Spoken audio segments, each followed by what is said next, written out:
I am not a financial advisor. This is not financial advice. Do your own research. Consult a professional investment advisor before making any investment decisions. This show is for entertainment only. Faites vos propres recherches.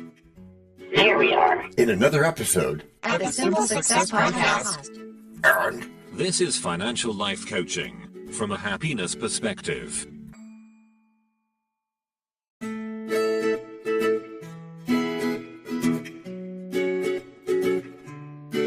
Previously on Simple Success. And after all that, we still have financial life coaching from a happiness perspective. And even more than that, yes, you are welcome to Act 1. And we're recording from an art museum cafe today because... And now, just like with a previously on thing on TV, we take you directly to this week's episode. Anything is possible. Welcome to episode 264 of our Simple Success Podcast. In this production, we cheerfully salute a warm and cozy tribute to drugs, oil, and raw power. But not to worry, because we still have financial life coaching from a happiness perspective. Where today, in Act 1, we continue learning even more about... acceptance. Fooled ya. But no fooling here, because acceptance isn't resignation. It's choosing virtue, stillness, and disciplined action with money through intentional budgeting. I've always confused acceptance with giving up, especially financially. And that's understandable, but Ryan Holiday... Who? Ryan Holiday, the author we've been talking about. Oh. He teaches that accepting a higher power quiets ego and reduces anxiety around outcomes. Anxiety is what usually hijacks my decisions. Yet stillness lowers the emotional noise so that fear doesn't dictate your actions. No? Well, that sounds good, because fear rushes me into moves I regret later.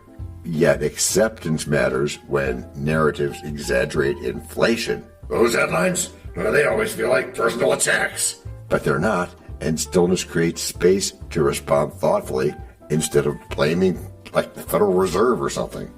Blame? Blame never actually fixes my situation. No, it doesn't fix anybody's situation. But acceptance supports long-term discipline through structures. Like things like a Roth IRA. Yeah, I like that old saying, when life gives you free stuff, take it. That's a good one. Because long-term discipline feels safer than guessing. Yeah, and virtue keeps investors steady during broad swings in the market, or S&P 500. Which can test patience, volatility. That tests my patience. But that acceptance we keep talking about, that allows a values-driven portfolio instead of emotional chasing, because you're looking for the best out of what's available. And lots of information, lots of hyperlinks here. We aim to please. Chasing trends has burned me more than once. But stillness helps evaluate risk without panic or bravado. Risk? The risk feels clearer when emotions settle.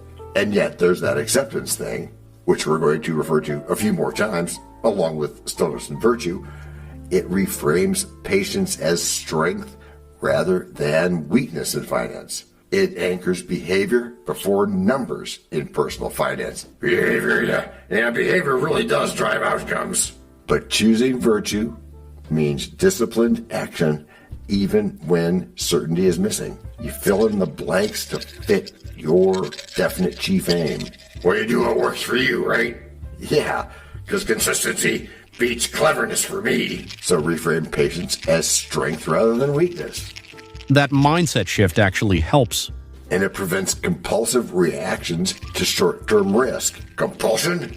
Well, that usually costs me money. And our friends, acceptance, stillness, and virtue, they balance confidence when markets rise and humility when the S&P 500 or some other market falls. My mood falls. My mood follows the market too closely. I don't want my mood to fall.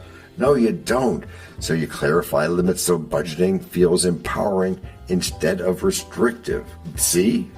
Limits actually make me feel safer.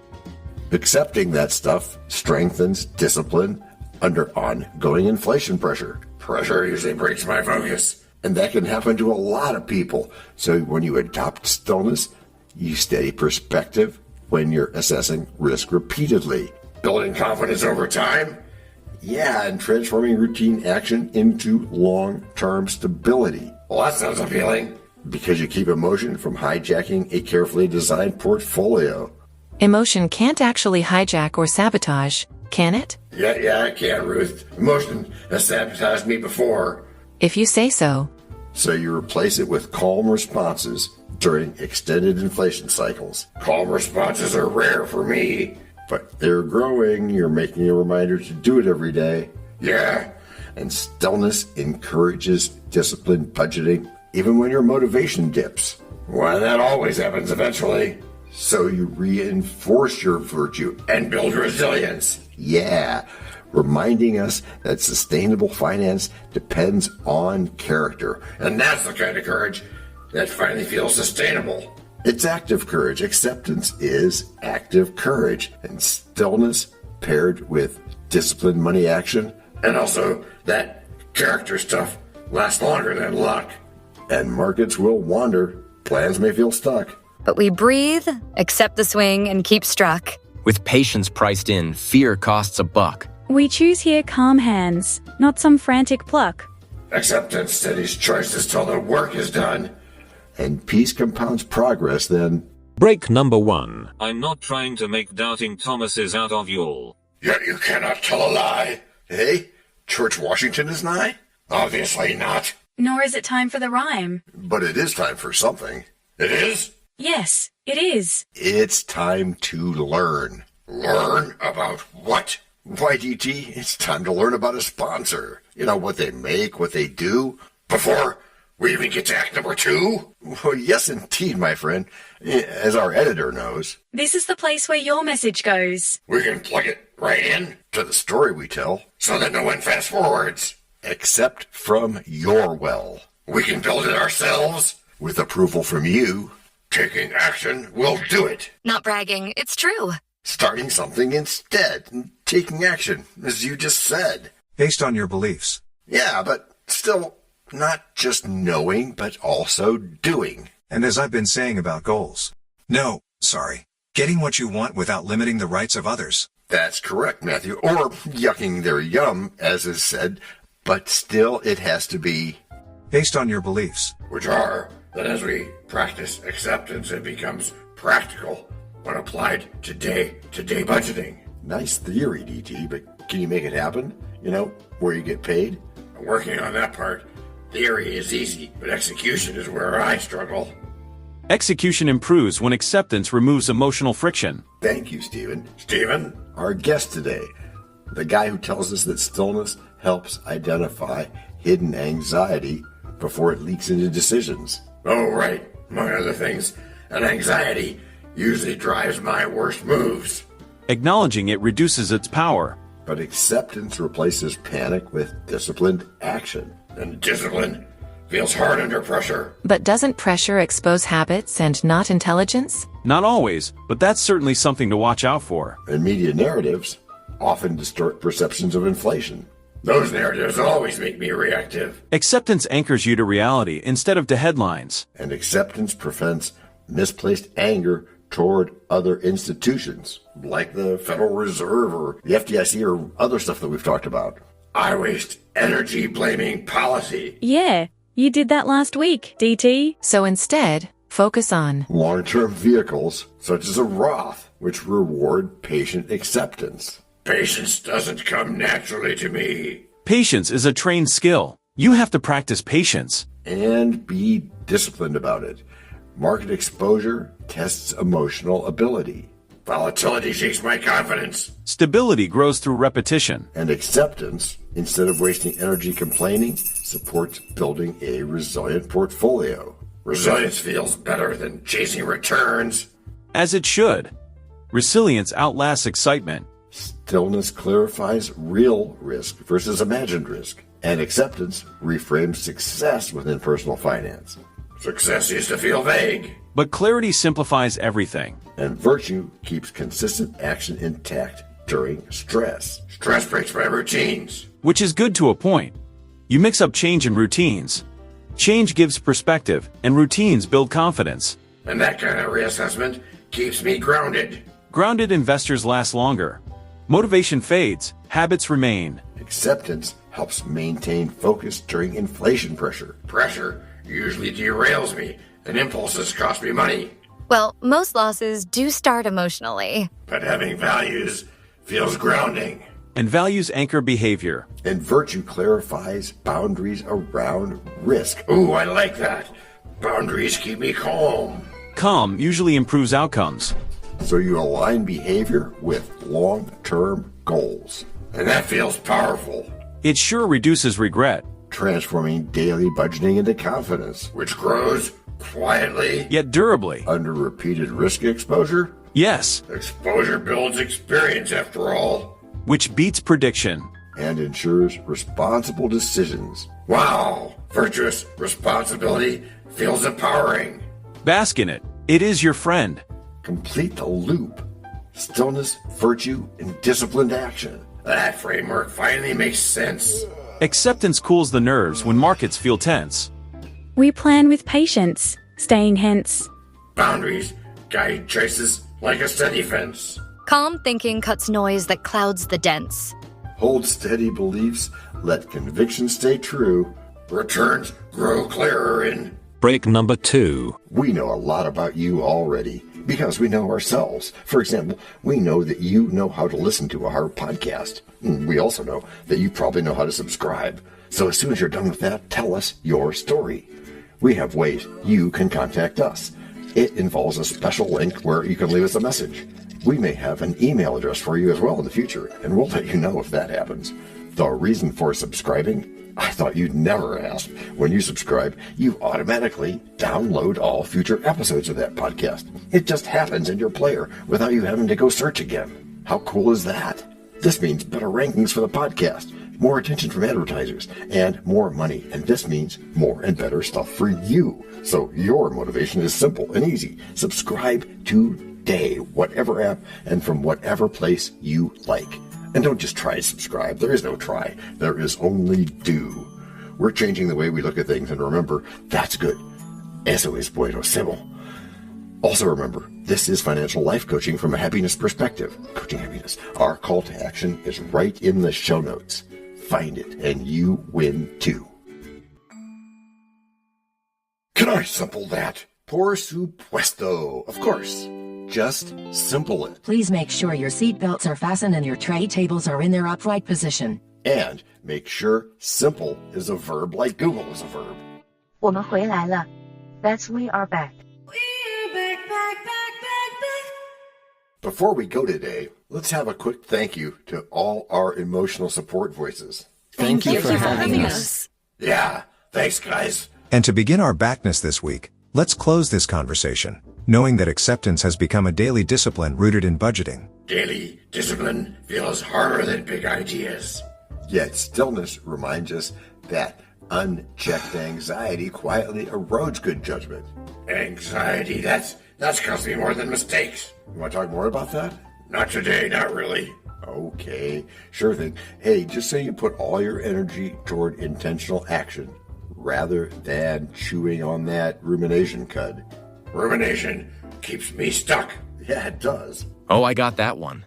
When narratives exaggerate inflation, acceptance keeps perspective. Ah, yes. And perspective disappears fast during panic. That's right. It's another use of stillness. It helps us respond wisely. Remember that misplaced anger thing? Yeah, blame always feels easier than responsibility. But accepting things supports having patient strategies toward them. That still feels a bit unnatural.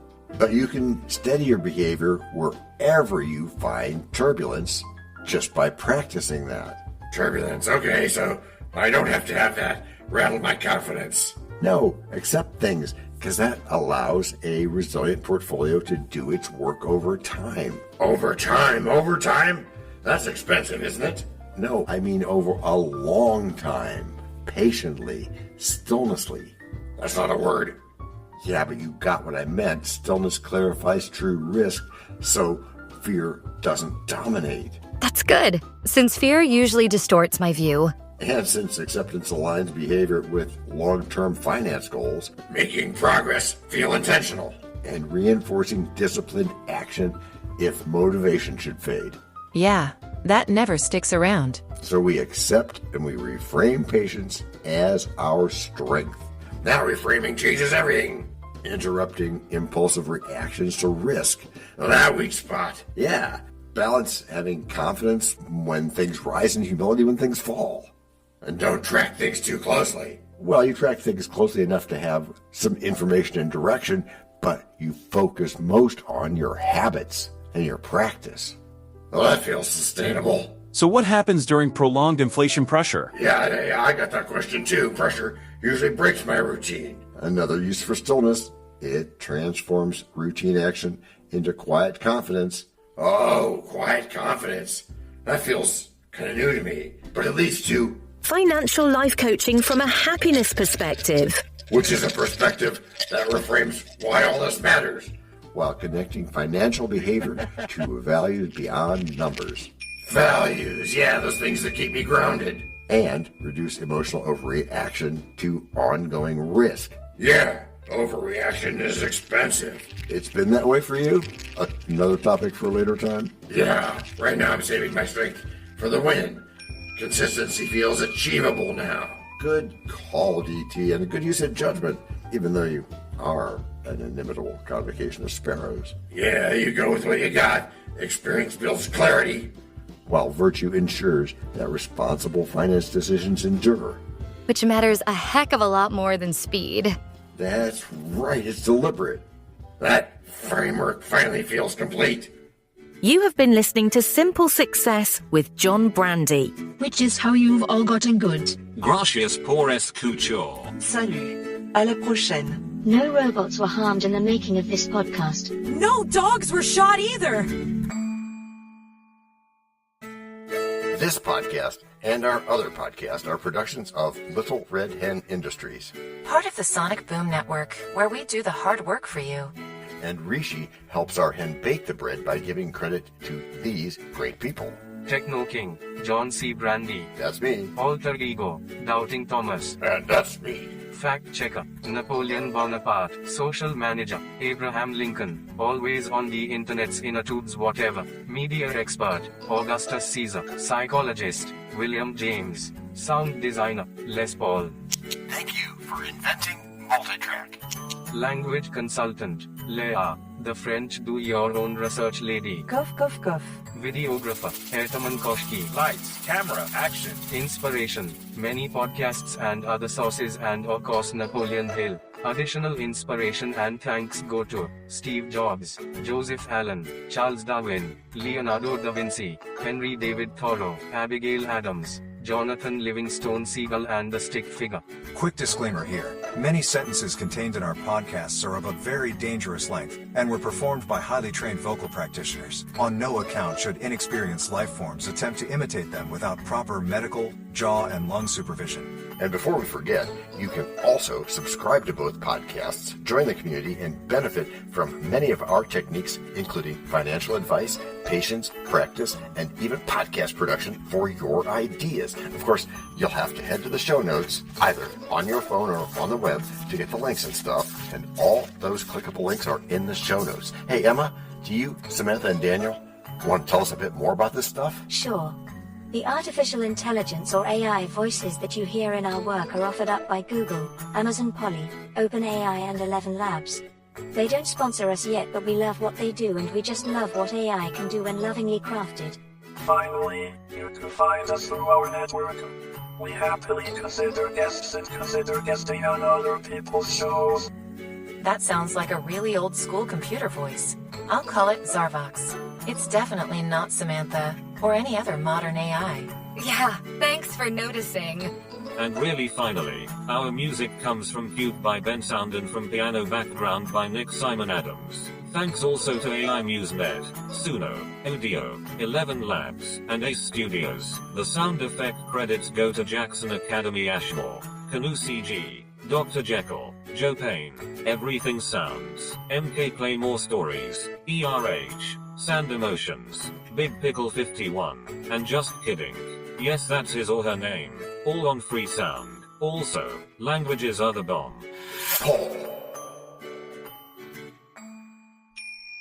Let me be clear. This is the best podcast ever.